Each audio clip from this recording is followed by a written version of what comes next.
20h sur la télévision Futur Média. Bonsoir à toutes et à tous. Bienvenue à cette principale édition. Les titres, c'est tout de suite. 2 morts, 8 blessés après le renversement d'une pirogue au large de l'île de Cuba. Les victimes sont des supporters de l'ASC Kerewan. Elles se rendaient à Kafountine pour y rejoindre leur équipe de football en regroupement sur place. Attaque d'un convoi de camions sénégalais sur le corridor Dakar-Bamako. Une attaque violente perpétrée par des hommes supposés appartenir au groupe d'Amadou Koufa. Les victimes, au total 22 Sénégalais dont 11 chauffeurs ainsi que leurs apprentis, sont traumatisés par les scènes d'une rare violence qu'ils ont vécue. Le secteur de la pêche en eau trouble, le forum civil est formel. Si rien n'est fait par les autorités, des risques d'ordre financier, économique et même liés à la sécurité alimentaire pourraient affecter le secteur. Birahim Seck s'est exprimé en marge d'un atelier sur l'initiative FITI. Vous l'entendrez au cours de cette édition. Votre rubrique Les bonnes feuilles de la rédaction nous fait découvrir La plume du diable, un recueil de poèmes écrit par Amadou Malang Diatta. L'auteur y retrace son parcours et ses tranches de vie, des plus agréables aux plus lugubres. Voilà pour les titres. Le développement, c'est tout de suite.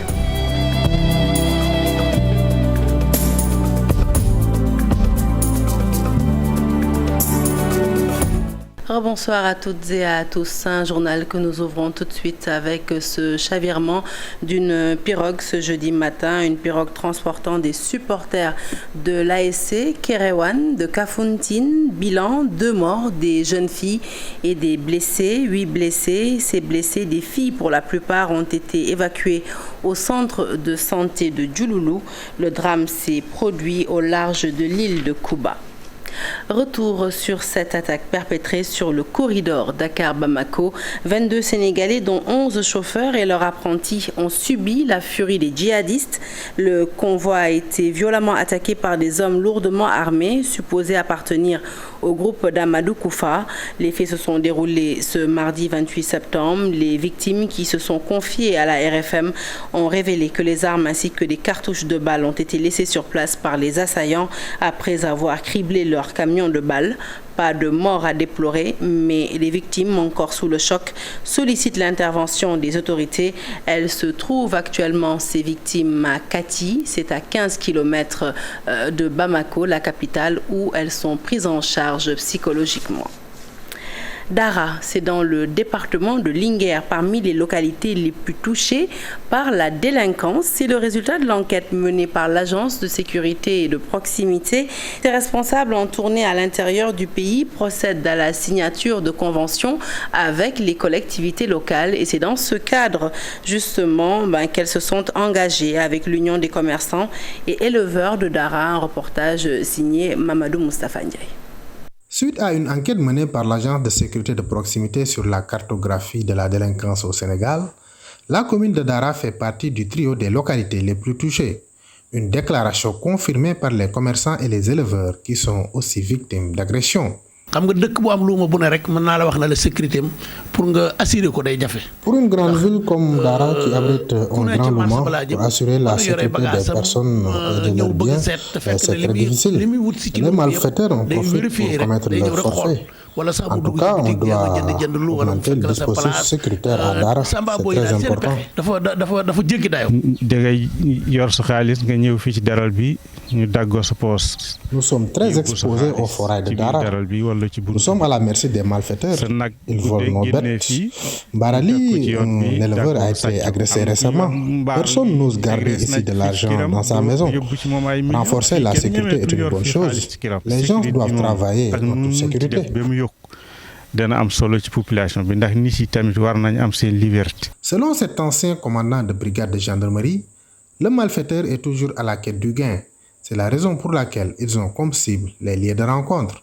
Effectivement, c'est un lieu de salement. Vous savez, le malfaiteur tient compte vraiment du rôle économique de la cité pour venir chercher du gain. Selon Major Omar Sissé, cette mission sera très difficile car l'agent de sécurité de proximité a une mission d'alerte et d'information. Le rôle s'arrête à la mission d'alerte et de renseignement. Je vois mal des ASP faire face à des bandes armées organisées et équipées.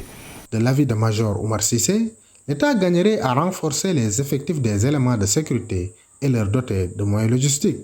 Si ce n'est peut-être l'augmentation des moyens logistiques des unités des forces de défense et de sécurité, il y a aussi les effectifs qu'il faut augmenter. Pour juguler ce phénomène, l'Agence de sécurité de proximité compte renforcer le dispositif sécuritaire par la signature de contrats avec 15 collectivités locales.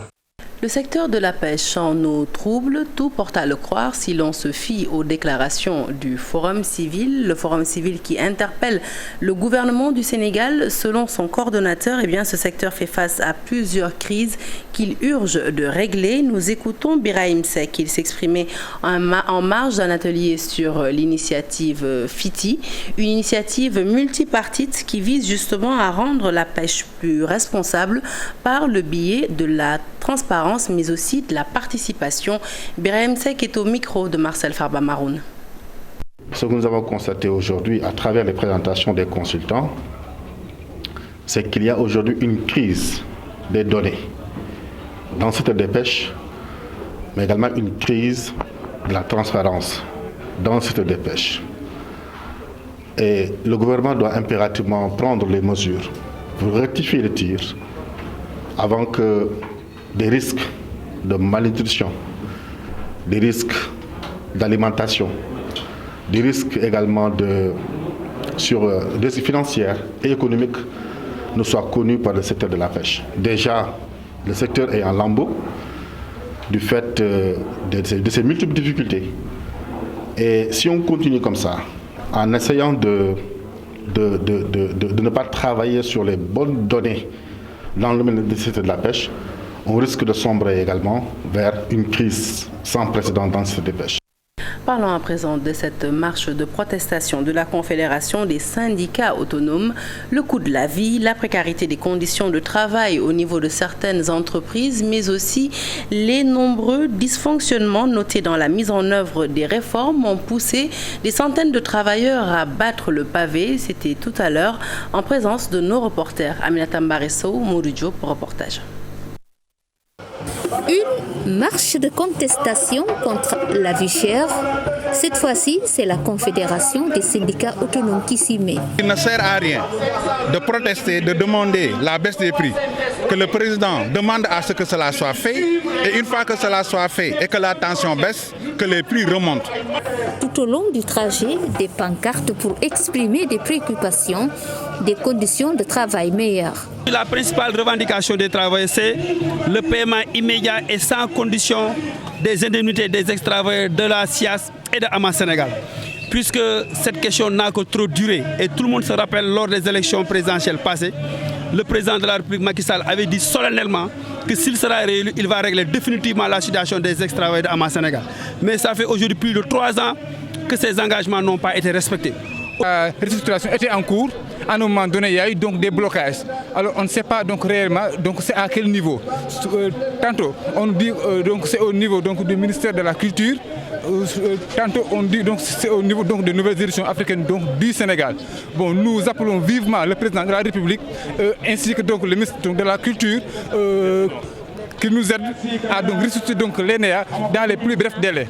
Vous allez au surcon de Diogo. 22 camarades ont été renvoyés alors qu'on les avait confinés pendant la deuxième vague dans des chambres qui étaient inondées et ils sont restés pendant 2 jours sans manger. Ils organisent une assemblée générale pour trouver une solution et à partir des caméras de surveillance, on a renvoyé 22 personnes.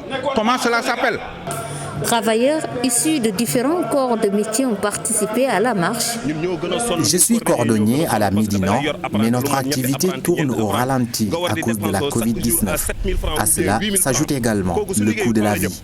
Un signal fort au régime en place dans un contexte de crise économique mondiale causée par la pandémie Covid-19. À présent, cette circulaire du ministère des Transports aériens et du Tourisme est certainement une très bonne nouvelle pour les voyageurs. D'une durée légale de 48 heures, les voyageurs sont désormais autorisés à présenter un test PCR Covid-19 négatif datant de moins de 5 jours, dûment délivré par les services compétents. Les dispositions de la circulaire entrent en vigueur à compter de la date de signature, donc du 28 septembre 2021, et s'adressent aux compagnies aériennes desservant le Sénégal. Nous restons dans le domaine de la santé. DigiSanté, un programme pour la modernisation du système sanitaire. À l'ère du numérique, le dit programme vise à faciliter l'accès aux informations du patient où qu'il se trouve sur le territoire national. Une façon ainsi de réduire les inégalités et de contribuer à l'équité territoriale, notamment en ce qui concerne l'accès des soins, mais aussi des services de santé. Le programme présenté par le ministre de la Santé a été bien apprécié par les participants à la rencontre et nous les écoutons au micro d'Abib Faye. Carte sanitaire et à la santé digitale. La carte sanitaire, c'est un outil extrêmement important d'aide à la décision qui permet au gouvernement de répartir de manière judicieuse les infrastructures, les équipements et les ressources humaines sur le territoire national.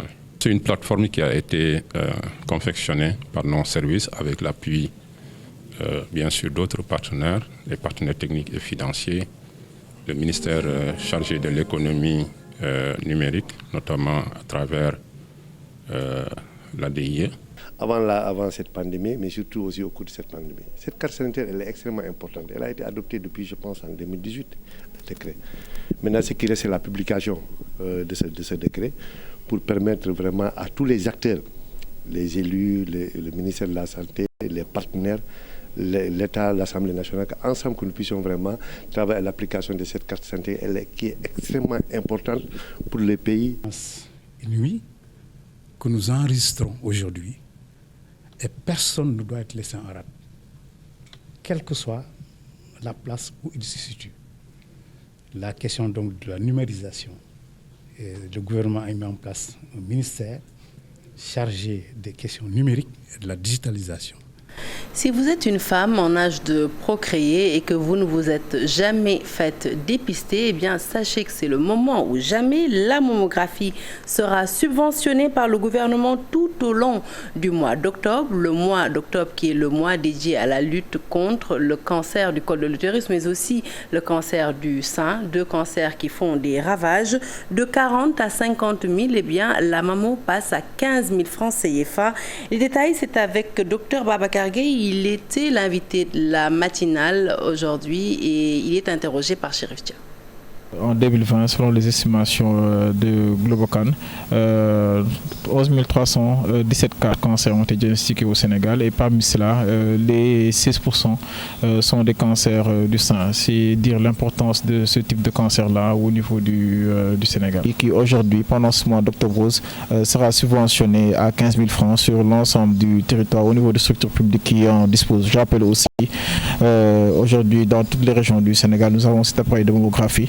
Donc en lieu et place de payer 40 ou 50 000 francs CFA pendant ce mois d'octobre rose, le coût de la mammographie sera subventionné à 15 000 francs. Vous le savez, a décidé de la gratuité des cancers, de la chimiothérapie pour les cancers du sein et du cancer du col. Et cette gratuité a été mise en œuvre depuis le 1er octobre 2019. Et après une année de mise en œuvre, nous nous sommes rendus compte que 6 680 patients ont pu bénéficier de cette subvention. Et parmi ces 6 680 là, les 5 281 étaient des femmes, c'est-à-dire présentées soit cancer du col de l'utérus ou cancer du sein. Octobre, c'est un mois privilégié pour pouvoir accentuer, renforcer les stratégies de réponse au cancer du sein notamment. Et à travers cela, nous faisons la promotion du dépistage, de la détection précoce.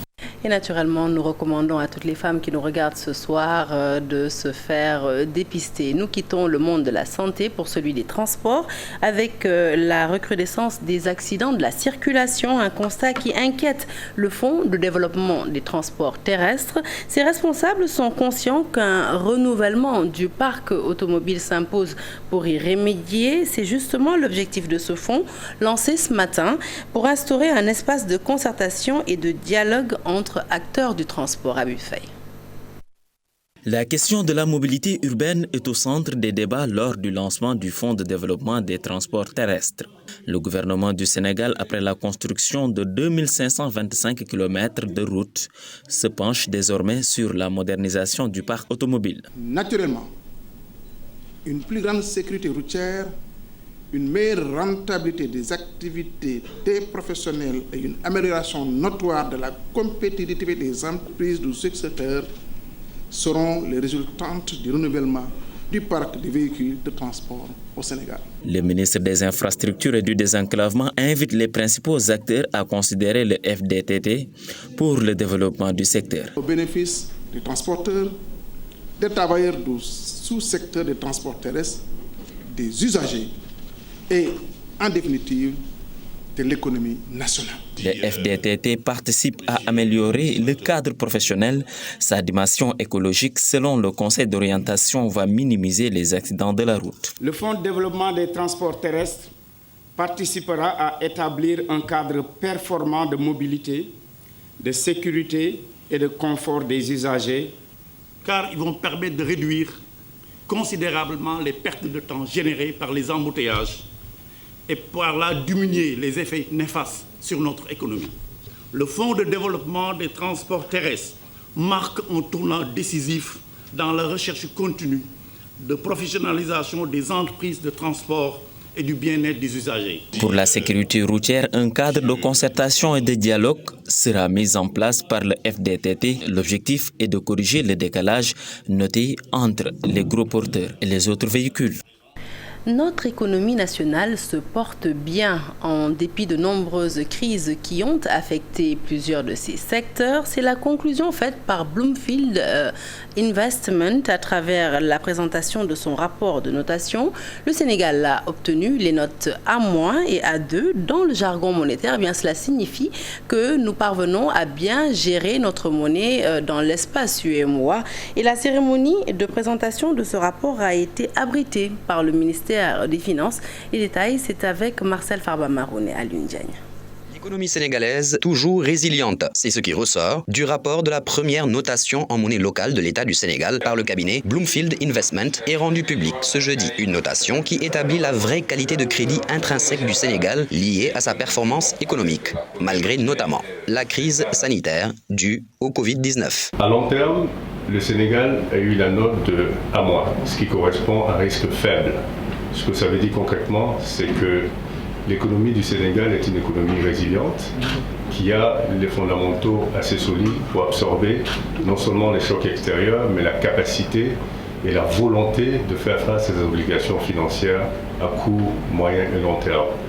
Et la note à court terme est de A2, donc qui aussi est une note d'investissement et qui veut dire qu'à court terme, le Sénégal a suffisamment de liquidités pour faire face à ses obligations. Par conséquent, cette notation permet au Sénégal de pouvoir emprunter sur le marché de l'UMOA aux taux les plus faibles, à l'instar du Bénin et de la Côte d'Ivoire. Une performance qui devrait s'accompagner de perspectives encourageantes dans les années à venir grâce à l'impact tiré de la production d'hydrocarbures qui débute dans quelques années. La perspective du Sénégal est pour l'heure stable. Le premier mètre cube de gaz et le premier baril de pétrole de ces projets attendus en 2023 permettront de renforcer les marges de manœuvre budgétaires avec de nouvelles recettes fiscales, c'est important, mais aussi consolider la position extérieure avec l'augmentation significative des exportations de gaz et la réduction des importations de pétrole. Bien évidemment, la demande domestique devra totalement être satisfaite par notre production. L'agence Bloomfield Investment Corporation est la première du genre en Afrique francophone en notation financière. Son rôle consiste à contribuer de façon significative à la promotion de la bonne gouvernance, à la communication financière et à l'avènement d'un marché continental de capitaux. L'actualité politique nous mène à la Caisse de dépôt et consignation, l'organisme qui sert de réceptacle au dépôt des cautions pour les élections locales du 23 janvier prochain. Et bien sur place, tout est fin prêt. Les mandataires des partis politiques ou coalitions de partis recevront à temps leur quittance une fois leur dépôt effectif. Ils sont toutefois invités à faire ce dépôt avant la clôture prévue le 30 octobre prochain pour éviter les rushs de dernière minute. Autre information, seuls les chèques certifiés seront acceptés. Et nous écoutons Marietou Demdia, elle est chef de la direction de la mobilisation des ressources. Elle est au micro de Al-Hassan Ba. La caisse de dépôt est actuellement prête pour recevoir les cautions. Un dispositif spécial a été mis en place avec un guichet dédié pour les dépôts de cautions. Et nous serons ouverts sur la période du 1er au 30 octobre. De 8h à 19h avec une pause entre 13h30 et 14h30. Et pour le dernier jour spécialement, nous serons ouverts toute la journée de 8h à minuit pour permettre à tous les déposants de le faire dans les temps. Le mandataire ou le candidat lui-même seront reçus dans ce salon. Un caissier spécial viendra récupérer la documentation, vérifiera la documentation en sa présence et partira pour lui délivrer la quittance. La quittance lui sera transmise directement ici dans ce salon. Donc il n'aura pas à se déplacer. La quittance lui sera remise dans les meilleurs délais. Et au bout de normalement, après encaissement du chèque dans nos livres, l'attestation de confirmation sera disponible. Nous invitons les intéressés à se présenter dès le début pour éviter le rush de fin et spécialement de venir 72 heures avant la date de clôture pour pouvoir avoir leur attestation de confirmation dans les délais.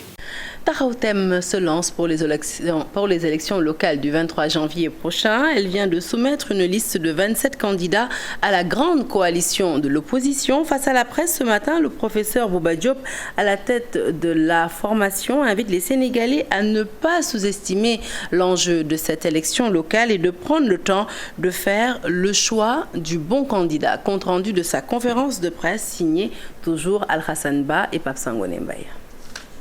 Il s'agit dans un premier temps de faire la restitution de la tournée au niveau des 3 pôles ciblés, nord, sud et centre. Taxawu Thème est en plein dans la préparation des locales du 23 janvier 2022, aux côtés de la grande coalition de l'opposition composée du PDS, Jotna entre autres, 27 candidats proposés par le mouvement. Ce qu'on peut dire, c'est que face à Mbourok Sow, il faut s'attendre qu'il y ait des coalitions Yassa, des coalitions Thieboudjen, Thieboussouer, des coalitions Mafé. C'est possible. Et là, les Sénégalais choisiront entre Mbourok Sow, Yassa, Soupou-Kandia, etc., etc. Il y a des choses sur lesquelles on ne recule pas. Sur les candidatures championnes femmes, et dans les négociations, on sera intransigeant. On veut que les femmes restent, en tout cas les femmes qu'on propose. Ces élections auront sûrement des conséquences sur celles qui vont suivre. Taxawu Thème préconise ce qu'il appelle IEF, intelligence, expérience et force, pour parvenir au changement. Et nous continuons de dire qu'il faut envisager des scénarios qui peuvent provoquer les résultats de ces élections. Il est possible qu'il y ait cohabitation au Sénégal, à l'issue de ces 2 élections qui vont suivre. Là. Il faut avoir beaucoup d'expérience des élections dans ce pays. Et enfin, il faut avoir beaucoup de force, si on veut changer. Donc c'est ce que nous appelons IEF, intelligence, expérience et force, pour changer les localités, changer le Sénégal, l'Afrique et le monde. Cette rencontre est aussi l'occasion pour se prononcer sur cette affaire de trafic de passeports diplomatiques impliquant des députés de la majorité. Nous savons tous au Sénégal qui choisit les personnes qui sont impliquées dans des histoires de trafic et autres. Ils occupent en plus des postes de responsabilité. On doit revoir cela. Taxawu Thème continue de défendre son idée selon laquelle il est possible d'organiser en un seul jour les élections locales, législatives et présidentielles. Par ailleurs, le mouvement dénonce une justice à double vitesse.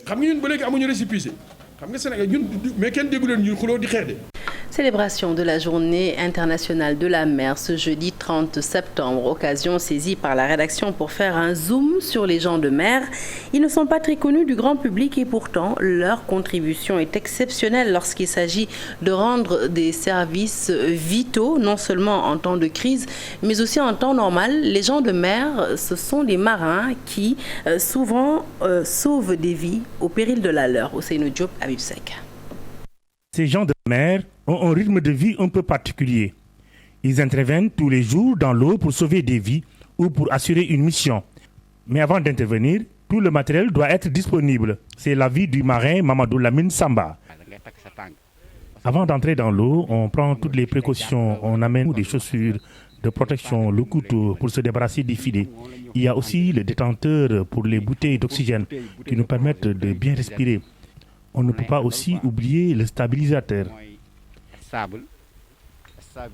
Ces plongeurs ou marins ne cessent de prendre des risques avec les moyens du bord. Une fois dans les eaux, ils sont confrontés parfois à tous les dangers.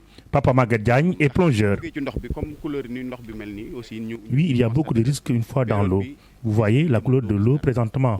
À 1 mètre, on ne voit rien. Et pour certaines interventions, on est obligé de chercher sans précision. Parfois, on peut tomber sur un objet pointu. C'est pourquoi, avant de plonger, on vérifie d'abord le milieu. Ces hommes font aussi des sauvetages en pleine mer ou dans l'embouchure. Commandant Mamadou Keita est le patron de la circonscription Nord. Sapeurs-pompiers et les plongeurs des maîtres nageurs là-dedans qui vraiment font des opérations de plongée souvent pour sauver des pêcheurs tombés à l'eau et pour aussi intervenir au cas de besoin en rivière ou en mer même au niveau de la brèche. En ce jour marquant la journée internationale de la mer, ces gens de la mer ont fait des démonstrations de plongeon et de sauvetage. Un métier difficile et plein de risques, mais exécuté avec amour et détermination. Les bonnes feuilles de la rédaction s'intéressent à la production d'Amadou Malang Diatta, un recueil de poèmes intitulé La plume du diable, de son Diatok natal dans le département de Bignona à son poste d'enseignant à l'inspection d'académie de Thiès. L'auteur partage ses joies mais aussi ses peines. Un recueil de poèmes qui lui a permis de revenir sur une légende populaire, le faisant passer des fois pour un être surnaturel. Note de lecture toujours signée Ibou Diouf, notre rubricard littéraire maison. Le grand Victor Hugo a eu sa plume de 7 ans. Ce poète lui aussi présente sa plume du diable. L'idée est de raconter ses joies et surtout sa peine dans son village natal. Plume du diable, c'est tout simplement, ça relate, n'est-ce pas, une histoire de mon enfance quand j'étais au collège. Donc il y avait des suspicions autour de mes résultats. Donc je me suis efforcé pendant que j'étais élève. J'ai fait des résultats et on veut les expliquer à partir, n'est-ce pas, d'un fait de diable, tout ça, etc. Voilà, c'est ça que j'ai donné. Pour l'auteur Amadou Malang Diatta, sa production est un recueil de poèmes qui soulève les émotions d'une âme. Partager avec le lecteur une partie de mon expérience, une partie de mon enfance, parce qu'après tout, la littérature, elle permet quand même tout simplement, n'est-ce pas, de partager ses expériences. Cela veut dire de sortir tout simplement de l'égoïsme intellectuel, de partager ses expériences avec le monde. Tout en finesse, l'auteur parvient à amener le lecteur d'un monde à un autre dans une démarche de sobriété. Petit voyage du monde imaginaire qui permet un retour sur le réel, mais de faire bénéficier au lecteur, n'est-ce pas, ce monde, cette conjugaison du réel et de l'imaginaire. À l'image de ses prédécesseurs, la poésie reste pour ce mathématicien ce moyen d'extérioriser ses sentiments par le biais du lyrisme. Donc en science, on nous exigeait quand même d'être un peu précis et concis dans nos démarches. Alors, je trouve qu'au niveau de la poésie, je peux être bref tout en racontant tout ce que c'est. La plume du diable, un recueil de près d'une 40aine de poèmes. Amadou Malang Diatta, par ailleurs professeur de mathématiques et de SVT, s'essaye aussi à la littérature pour partager avec le public son vécu et sa vision. Hors de chez nous, ce coup de théâtre en Gambie après le report sans date de la cérémonie de remise du rapport de la commission Vérité, Réconciliation et Réparation, un rapport sur les abus commis sous le régime de Yaya Jammeh et qui devait être remis au président Adama Barrow. Il s'agit d'un énième report qui étonne le conseil juridique de Human Rights Watch, d'autant qu'entre-temps Adama Barrow a noué, il faut le dire, une alliance électorale avec le parti de Yaya Jammeh en vue de la présidentielle de décembre prochain. Reed Brody craint que cette situation hypothèque la recherche de vérité mais aussi de justice. Il s'est exprimé depuis Paris par visioconférence avec Chérif Dia. Regardez ça. La commission de vérité en Gambie devait présenter son rapport aujourd'hui, mais ça a été reporté. Cette commission avait pour tâche d'examiner des crimes commis pendant le régime de Yaya Jammeh, des meurtres, assassinats, tortures, des viols dont lui-même est accusé, des meurtres des Sénégalais. Il a été aussi montré que Yaya Jammeh utilisait une zone de la Casamance comme cimetière personnel. Ce rapport vient dans un contexte très particulier, c'est que l'actuel président, Adama Barrow, vient de nouer une alliance électorale avec le parti de Yaya Jammeh en vue des élections du 4 décembre. Donc, cette commission va très certainement demander que Yaya Jammeh et ses complices soient poursuivis en justice pour les crimes dont il est accusé. Et donc ça mettrait le président Barrow dans une situation très difficile. Et donc ce troisième rapport trouble ceux qui cherchent la justice et surtout les victimes. L'actualité sportive avant de clore cette édition, elle commence par le foot et Aliou Cissé, le sélectionneur de l'équipe nationale du Sénégal, qui vient de publier la liste des Lions pour les 3e et 4e journées des éliminatoires de la Coupe du Monde de 2022. Des nouvelles recrues sont pressenties comme le défenseur du Bayern de Munich, Bouna Sarr, une probable convocation qui déjà suscite un débat qui n'aurait pas sa raison d'être selon l'ancien international Pape Bouna Thiaw, un reportage signé Chersadi Boudjara. À se fier aux rumeurs dans la presse, le sélectionneur Aliou Cissé va faire appel à de nouvelles têtes dans sa liste des Lions pour la double confrontation Sénégal-Namibie de ce mois d'octobre. Bamba Dieng de Marseille, Bouna Sarr du Bayern de Munich sont annoncés avec insistance. Une quête de renfort en vue de la CAN 2021, mais pas une instabilité dans la tanière. On peut convoquer de nouveaux joueurs à tout moment, ça c'est sûr et certain, mais après c'est sûr, on a une équipe de base, donc, on a presque 7 à 8 joueurs, voire même 9 qui sont vraiment des titulaires indiscutables. Donc voilà, les mettre en jambe pour les préparer, il y a tous ces facteurs qu'on doit mettre en compte. La probable convocation du binational Bouna Sarr, qui a longtemps hésité à rejoindre les Lions du Sénégal, n'est pas vue d'un bon œil par une partie du peuple. Toutefois, ces performances vont rendre le verdict de ce procès intenté. Tout Sénégalais, la porte est ouverte en sélection, donc pourquoi pas. Il avait dit certaines paroles pour son pays, comme il est patriote, le sélectionneur, il n'aurait pas appelé. Donc je ne pense pas qu'il avait dit des choses que l'autre, parce qu'aujourd'hui, l'équipe nationale du Sénégal, c'est une vitrine. Voilà, tout le monde le sait, les gens ont plus besoin de l'équipe nationale que l'équipe nationale a besoin d'eux. Aliou Cissé publie la liste des Lions ce vendredi. Le regroupement débute dimanche à Diamniadio. La préparation, elle, le lendemain au stade La Dior de Thiès. Le Sénégal y accueille la Namibie ce 9 octobre, avant d'aller la défier à Johannesburg le 12 octobre prochain. 3e réunion du comité de pilotage des Jeux Olympiques prévue en 2026, une rencontre d'échange entre les différents partenaires pour la bonne réussite de l'événement. Nous écoutons Ibrahim Awad du comité national olympique sportif de CNOS. Il est au micro de Mamadou Fall et de Mohamed Dia. Elle est enfin la marque d'un partenariat qui concrétise l'engagement des plus hautes autorités françaises et sénégalaises, des élus de nos collectivités territoriales, des responsables du secteur privé et des dirigeants du mouvement olympique et sportif de nos deux pays à s'investir pleinement pour le succès des Jeux olympiques et paralympiques Paris 2024, mais des Jeux olympiques de la jeunesse Dakar 2026.